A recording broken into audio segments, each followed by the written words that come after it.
मिला भी था सोहेल कासमी साहब से। बहुत ही बेहतरीन शख्सियत है और बड़े हम्बल इंसान है। जो भी लोग एमएलए या उसके इलेक्शन में जीतेंगे वो हमारी सपोर्ट के बिना कहीं भी नहीं जीत पाएंगे। ये हमारे जिस सरकार को हम देखना नहीं चाहते थे, मुफ्ती साहब ने उस सरकार के साथ अलायंस करके आवाम की उमंगों के साथ खिलवाड़ किया। हिंदुस्तान जो लार्जेस्ट डेमोक्रेसी ऑफ वर्ल्ड है, इस हिंदुस्तान में होके भी हम डेमोक्रेसी से दूर हैं और हमारे ऊपर जो है वो एक गवर्नर रूल कर रहा है। अब आवाम यही चाहते हैं कि हम एक ही सरकार को वोट देंगे और वही पार्टी जो है वो जिसको वोट पड़ेगा वो एक ही पार्टी होगी, सिंगल लार्जेस्ट पार्टी बन। जैसा कि आप जानते हैं, पहले जनता, और पहले जनता का मतलब होता है जनता के बीच से कोई ना कोई नुमाइंदा जो किसी भी बात के ऊपर बात कर सके जनता के बीच में। आज मेरे साथ है तनवीर चौधरी जी, जो कि एक एसोसिएशन के पार्ट हैं, डिस्ट्रिक्ट प्रेसिडेंट है। वो कौन सी एसोसिएशन है, इनसे कुछ पूछते हैं। सबसे पहले तनवीर चौधरी जी, आपका स्वागत है। और बहुत शुक्रिया शुभम जी, मैं आपका शुक्रगुजार हूँ। हम देखते हैं सोशल मीडिया पे भी और आपकी कवरेज बड़ा अच्छा लगता है कि आप जनता से जुड़े हुए मुद्दों को उठाते हैं और उन्हें इंतजामिया तक पहुंचाते हैं। मेरी ऑर्गेनाइजेशन के लिए आपने पूछा तो ऑल ट्राइबल कोऑर्डिनेशन कमेटी एक रिनाउंड ऑर्गेनाइजेशन है हमारी स्टेट की, और जिसने गुजर बकरवाल तबका के लोगों के लिए पिछले काफ़ी अरसे से वो काम करते आ रहे हैं। और सिर्फ गुजर बकरवाल तबके के लिए ही नहीं, ऑल ट्राइबल कोऑर्डिनेशन कमेटी ने आज तक जहाँ पे भी जिसके साथ भी इनजस्टिस हुआ है उस समाज के दबे कुचले तबके के लिए काम किया है, आवाज़ उठाई है। तो मैं उसी ऑल ट्राइबल कोऑर्डिनेशन कमेटी का डिस्ट्रिक्ट प्रेसिडेंट हूँ और उसी का डिस्ट्रिक्ट प्रेसिडेंट होने के नाते आज मुझे आपसे रूबरू होने का भी मौका मिला है। सर, सबसे पहला सवाल मेरा आपसे ये है कि देखा गया डिलिमिटेशन आई, डिलिमिटेशन के बाद पहले भाजपा ने कहीं ना कहीं बोला था कि जितने भी गुज्जर बकरवाल भाई हमारे। उसके बाद एक फैसला आता है जिसमें नगरोटा, जिसको हमने सुना था रिजर्व करने वाले हैं, उसको रिजर्व नहीं किया जाता, उन्हीं एरिया को किया जाता जहां से ऑलरेडी गुज्जर बकरवाल कैंडिडेट जीतते हैं। तो आपको क्या लगता है ये इस बार ये किस तरह की? सबसे पहले तो सरकार का एक मैं कहूँगा सराहनीय फैसला था कि गुजर बकरवाल तबका के लोगों को पॉलिटिकल रिजर्वेशन देना। लेकिन पॉलिटिकल रिजर्वेशन वो सरकार ने दी कहाँ पे, हमें ये देखना है। सरकार ने वो पॉलिटिकल रिजर्वेशन देनी चाहिए थी जो नगरोटा की सीट पे, जिन पे हमारी जहाँ पे हमारी पॉपुलेशन भी थी और हमारी नजर थी कि वहां से हमारा एक गुजर बकरवाल तबके का आदमी आगे आएगा और वो अपनी कम्युनिटी को रिप्रेजेंट करेगा। लेकिन वहां पे इनके पास, इनसे मुराद मेरी बीजेपी है, बीजेपी के पास कोई वहां पे गुज्जर स्ट्रॉन्ग फेस था नहीं जिसको ये वहां पे इलेक्शन कंटेस्ट करवा सकते। इसके चलते इन्होंने उन्हीं कॉन्स्टिट्यूंसीज को रिजर्व किया जहां पे इन्हें लगता था कि यहाँ पे हमारा कुछ हो सकता है। तो ये जो है एक आप देखेंगे पुंछ में जैसे सुरनकोट को रिजर्व कर दिया, मैंडर को रिजर्व कर दिया, या राजौरी में जो हमारे कॉन्स्टिट्यूंसीज रिजर्व हुई, तो वहां से ऑलरेडी ही हमारे लोग जो है वो ट्राइबल कम्युनिटी से, गुजर कम्युनिटी से जीतते थे। तो कोई फर्क नहीं पड़ता कि उनको रिजर्व ना भी करते, तो वहां पे इतना ज्यादा इशू नहीं था। रिजर्वेशन अगर आपने देनी थी तो हम आपकी तारीफ की कि आपने गुजर बकरवाल तबके को रिजर्वेशन दी, लेकिन वो रिजर्वेशन आप अगर उन इलाकों में देते जहां पे हमारे गुजर बकरवाल जो है वो दबे हुए लोग थे, जहां पे जरूरत थी उनको उठाने की, तो ज्यादा अच्छा रहता। जैसा कि मैं बता दूं, इन्होंने ये बोला कि गुज्जर बकरवालों को रिजर्वेशन उधर देते हैं जहां पे इंद्रवाल जैसे किश्तवाड़ के लोग बड़े नाराज थे, भद्रवा वाली तरफ से लोग काफी नाराज थे, हर्षल डोडा की बात करें वहां से लोग काफी नाराज थे कि उनको कभी नहीं कंसीडर किया जाता। और देखा जाता है कि जो 7-8 लोग पहले के जीतते हैं उन्हीं की कॉन्स्टिट्यूंसी में फॉल की।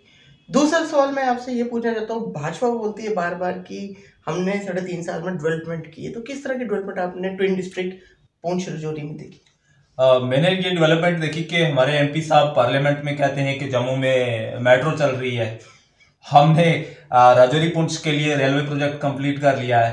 तो कल वो जुगल किशोर जी पुंछ गए हुए थे, तो वहां पे मैंने अपने किसी दोस्त से कहा था, मैंने कहा इनको सवाल पूछना कि आप क्या उसी मेट्रो से पुंछ आए हैं जो आपने चलाई थी पार्लियामेंट में? तो ये है इनकी डेवलपमेंट का हाल। भाजपा डेवलपमेंटल सरकार नहीं है, बेसिकली डेवलपमेंट का काम करे तो ये सरकार काम करती है हिंदू मुस्लिम को लड़ा के, कास्टिज्म में बांट के। जब हमारे यहाँ लोग अमन और शांति से रहते थे, तब आपने देखा होगा कि इनके लीडरान ने सबसे पहले ये नारा दिया कि जम्मू कश्मीर स्टेट का आने वाला जो चीफ मिनिस्टर है वो गुज्जर होगा। रविंदर रैना जी ने कहा कि भाजपा और गुज्जर मिलकर स्टेट में हुकूमत बनाएंगे, गुज्जरों को जो है उकसाया। उसके बाद फिर ये आए, इन्होंने कहा कि जम्मू कश्मीर का जो सीएम होगा ये डोगरा सीएम होगा जम्मू कश्मीर का। फिर आए तो फिर कहने लगे कि अब जम्मू कश्मीर का सीएम जो है वो पहाड़ी होगा। तो ये ऐसे ट्राइब्स को आपस में लड़ा के अपना पॉलिटिकल फायदा जो है वो लेना चाहते हैं। बाकी डेवलपमेंट का मुझे बीजेपी का आज तक कोई मंशूर दिखा नहीं है कि जिसमें मैंने देखा हो कि उस जम्मू कश्मीर के लिए उन्होंने कोई अच्छा काम किया हो। मैं राजौरी पुंछ की बात ही नहीं करूंगा, आप स्टेट में मुझे कुछ भी नहीं दिखा जब से बीजेपी की सरकार थी।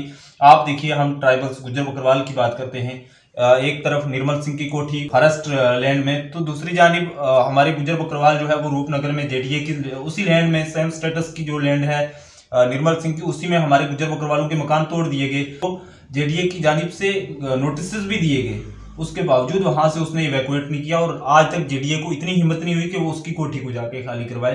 तो ये सरकार सिर्फ गुज्जर बकरवाल लोगों पे और आम गरीब लोगों पे जुल्म करने के लिए बनी हुई है। इससे अलावा मुझे कोई डेवलपमेंट का काम इनका दिखा नहीं। एक कहावत आपके उधर कड़ाका कट से, आपको लगता है इस वक्त गुज्जर बकरवाल मिलके कड़ाका निकालेंगे? कड़ाके की बात है, जैसे रविंद्र रैना जी ने कहा कड़ाका कड़ी छोड़सा, तो कड़ाका किस चीज का निकालेंगे वो मुझे समझ नहीं आती। अब गुज्जर बकरवालों का जहां तक है, तो ये गुज्जर बकरवाल जो कौम है ये बड़ी इस तरीके की कौम है कि ये इत्तेहाद पे यकीन रखते हैं। और आज तक गुज्जर बकरवाल तबके ने हिंदुस्तान के साथ नेशनलिज्म की एक ऐसी मिसाल है कि आज प्रधानमंत्री जी लाल किले से जब बोलते हैं तो वो कहते हैं कि अगर जम्मू कश्मीर में कोई आदमी ऐसा है कि जो नेशनलिस्ट हैं तो वो गुज्जर बकरवाल लोग हैं। और हमारे लोगों को जो ये ऐसे किया जाता है इनकी जानिब से, तो ये कहीं ना कहीं हमारे स्टेट की जो बीजेपी यूनिट है उसकी मैं नायाली कहूंगा कि ये हमें लड़ा रहे हैं आपस में। और गुज्जर बकरवाल जिस दिन बीजेपी के खिलाफ खड़े हो गए तो उस रोज बीजेपी का हशर यहाँ पे बुरा होना है, ये तय है। मैं जनता को बता देना चाहता हूँ कि मैंने विवेक आर्या जी से बात की थी, लेकिन उसमें कुछ टेक्निकल फॉल्ट की वजह से आवाज नहीं आ पाई, तो हम वो इंटरव्यू चला नहीं पाए। विवेक आर्या जी ने भी एक बात बताई, क्योंकि आपके वहां से मशहूर चाचा जिनको बोलते हैं यशपाल शर्मा, उनके वो मेरे ख्याल से दामाद है जी। तो उन्होंने कहा कि आपने जो बात कही गुज्जर बकरवाल नेशनलिस्ट है, और नेशनलिस्ट इसलिए आप बोलते हैं क्योंकि 1942 में भी जो हिंदुस्तान की तरफ से पहली फौज गई थी उसमें गुज्जर बकरवाल ज्यादा थे, और उसको कश्मीर फौज का नाम दिया था। 210 लोगों के उसमें 170 180 कहते गुज्जर थे, ये हमने सुना है। तो इस वजह से नेशनलिस्ट आप कहते हैं।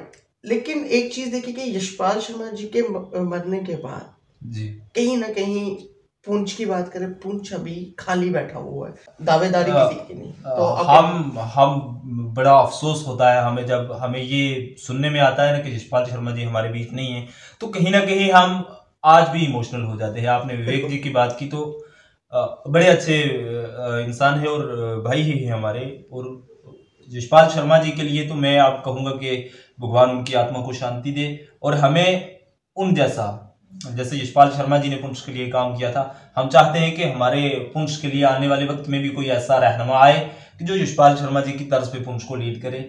अब उनकी ज़ात के लिए मैं ये कहूँगा कि वो सिर्फ एक तबके के लीडर नहीं थे, उनको गुज्जर बकरवाल तबके के लिए भी उतनी ही जदोजहद करते थे जितने वो पहाड़ी तबके के लिए करते थे।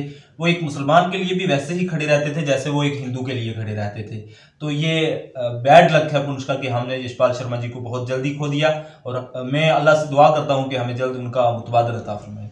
आपने पूरा पुंछ से खो दिया, लेकिन अभी देखने में एक वाकफ वोट की शख्सियत बने हैं सोहेल काज़मी साहब, उनको आप कैसे देखते कि क्या डेवलपमेंट होगी आपकी तरफ के लोगों की? सोहेल काज़मी साहब को सबसे पहले तो मेरी तरफ से मुबारकबाद है कि वो वक्फ बोर्ड के मेंबर बने हैं। हम दुआ करते हैं कि वो इसके चेयरमैन भी बने। मैं कल मिला भी था सोहेल काज़मी साहब से, बहुत ही बेहतरीन शख्सियत है और बड़े हम्बल इंसान हैं। मैंने अपनी ज़िंदगी में ऐसा इंसान जो है वो बड़े कम लोग होते हैं ऐसे ना जो जिनसे आदमी मिल के मुतासर होता है, तो मैं पर्सनली उनसे भी बड़ा मुतासर हूँ। लेकिन उनकी जो सियासी फील्ड है वो मुझे नहीं इतनी ज़्यादा मेरी उनसे तवील बातचीत है नहीं कि मैं उनकी सियासी बसारत का अंदाज़ा लगा सकूं। लेकिन मैं ये कहूँगा कि हमने यशपाल शर्मा जी को खो के पुंछ का एक बड़ा सियासतदान खोया है। मैं कंपैरिजन नहीं करूँगा सोहेल काज़मी साहब के और यशपाल शर्मा जी के बीच, क्योंकि दोनों यशपाल शर्मा जी की शख्सियत भी एक बड़ी शख्सियत थी और सोहेल काज़मी साहब भी कम नहीं है। तो जैसा आपने बताया, अब आपका जो फर्म जिसको है जी वो फर्दर क्या पुंछ राजौरी के लिए काम करेगी? हमारी ऑर्गेनाइजेशन जो है, हमारा बेसिकली एक मुद्दा है कि हमारी जो गोजरी जुबान है, हमारा जो ट्राइबल्स का कल्चर है, अपने कल्चर को और अपने ज़ुबान को और अपने सारी चीज़ों को तहफ़्फ़ुज़ दिया जाए। तो इसके लिए हम काम करते रहेंगे। अपने लोगों को, हमारे लोगों को जहाँ पे भी ज़रूरत पड़ेगी, आपने देखा होगा यहाँ पे आसिफा का रेप और मर्डर हुआ, तो उस टाइम आज ट्राइबल कोऑर्डिनेशन कमेटी ने तने-तनहा लड़ाई लड़ी और उस केस को आगे तक लेके गए। और उसमें तालिब साहब, एडवोकेट तालिब साहब, जिनको आज मुख्तलिफ केसों में फंसाया जाता है, कभी एक तरफ से सीट लिया जाता है, कभी दूसरी तरफ से सीट लिया जाता है। तो हम ये सरकार से भी कहना चाहते हैं कि अगर आपको लगता है कि हम ऐसे आपके प्रेशराइज जो आप प्रेशर करना चाहते हैं हमें, तो हम इस प्रेशर से डर जाएंगे, तो ये आपकी गलत फहमी है। हम डरने वाले लोग है ही नहीं। हम हिंदुस्तान के संविधान में पूरा यकीन रखते हैं और हमें पता है कि हमें एक यहाँ से इंसाफ नहीं मिलेगा तो हमें अदलिया से इंसाफ जरूर मिलेगा। कॉन्स्टिट्यूशन ऑफ इंडिया का जहाँ बोलबाला है वहाँ हमें फुल कॉन्फिडेंस होता है कि वहाँ से हम इंसाफ लेके रहेंगे।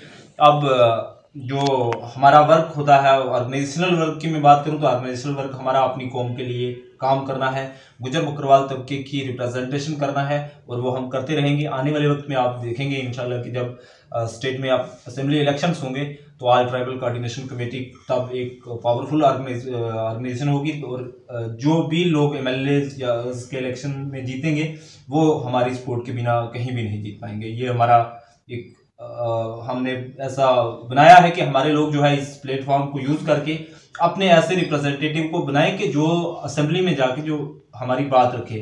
तो उसके लिए ऑल ट्राइबल कोऑर्डिनेशन कमेटी, मतलब आपका कहने का मतलब है कि काफी की रोल रहेगा आपका आने वाले इलेक्शंस में। आने वाले इलेक्शंस में, पहले इलेक्शन में भी हमारा बड़ा अहम रोल रहा था। ऑल ट्राइबल कोऑर्डिनेशन कमेटी ने जो इससे पहले जिस इलेक्शन में पीडीपी की सरकार बनी थी, उस सरकार में भी इस ऑर्गेनाइजेशन ने बड़ा काम किया। उस सरकार के साथ बड़ी पीडीपी के लोगों के अच्छे कुछ ऐसे वादे थे कि जिनको देख के लोगों को लगा था कि पीडीपी स्टेट के लिए अच्छा काम करेगी, तो हम लोगों ने पीडीपी को सपोर्ट की। लेकिन बाद में हालात ऐसे बने कि जिस सरकार को हम देखना नहीं चाहते थे, मुफ्ती साहब ने उस सरकार के साथ अलायंस करके आवाम की उमंगों के साथ खिलवाड़ किया, जो हमें अब कहीं भी काबिल कबूल नहीं है। अब हमारी जो जदोजहद है वो यही रहेगी कि स्टेट को सबसे पहले तो अपना स्टेटस वापस मिले और स्टेट में जो गवर्नमेंट बने एक डेमोक्रेटिक गवर्नमेंट बने। क्योंकि आप जो ये आज का गवर्नर रूल है यहाँ पे, इससे इस टाइम आवाम जो है वो तंग आ चुकी है, क्योंकि ब्यूरोक्रेसी जो है वो इतनी हावी हो गई है कि ब्यूरोक्रेट्स आम आदमी की बात सुनने के लिए तैयार नहीं है। तो ये बदकिस्मती है हमारी कि हम आज के दौर में हिंदुस्तान जो लार्जेस्ट डेमोक्रेसी ऑफ वर्ल्ड है, इस हिंदुस्तान में हो के भी हम डेमोक्रेसी से दूर हैं और हमारे ऊपर जो है वो एक गवर्नर रूल कर रहा है। और प्राइम मिनिस्टर ऑफ इंडिया से और होम मिनिस्टर ऑफ इंडिया से भी मेरी आपके साथ से ये अपील रहेगी कि आपने जो वादे किए हैं जम्मू कश्मीर के साथ, अगर आपको 1% भी एहसास है उन वादों का, तो आप प्लीज़ जम्मू कश्मीर को उसकी जो स्टेटहुड है उसको वापस करें और जम्मू कश्मीर की जो पोजीशन है उसको बहाल करें। आपने बताया कि क्या की रोल रहेगा। आपने बोला कि पीडीपी का और भाजपा का निकाह वो आपको मंजूर नहीं था, आपके लोगों को मंजूर नहीं था। ऐसे ही बीच में खबरें आती हैं कि काफ़ी नई नई पार्टियां ग्राउंड में आ गई हैं, चाहे अपनी पार्टी की बात कर लें, चाहे और बाहर की नेशनल पार्टीज की छोटे छोटे जगह पे कहीं ना कहीं मोर्चे देखने को मिल रहे हैं। इस बार भी अगर जम्मू कश्मीर की बात करें तो जम्मू कश्मीर की इतनी सारी सियासी पार्टियों में आपको नहीं लगता कि निकाह की ही हालात यहाँ पे होंगे? देखिए, अवाम ने डिसाइड करना है कि निकाह हालात कैसे होते हैं, और मुझे नहीं लगता कि पहले भी अवाम बेवकूफ़ बने थे और अब भी अवाम बेवकूफ़ बनेंगे। पार्टियां जितनी मर्जी हो मैटर नहीं करता, लेकिन अब जितना मैंने अवाम का रुझान देखा है अपने ज़िला पुंछ और राजौरी में, अब अवाम यही चाहते हैं कि हम एक ही सरकार को वोट देंगे और वही पार्टी जो है वो जिसको वोट पड़ेगा वो एक ही पार्टी होगी, सिंगल लार्जेस्ट पार्टी बन के वो स्टेट में रूल करेगी और हमारे काम करेगी। तो आपने देखा किस तरह पुंछ राजौरी की जनता के रिप्रेजेंटेटिव कहीं ना कहीं आके बताते हैं कि किस तरह का रुझान पॉलिटिक्स में वहां के लोगों को है। आप इसी तरह हमारे साथ बने रहिए। आज के लिए बस इतना ही। जय भारत, जय हिंद।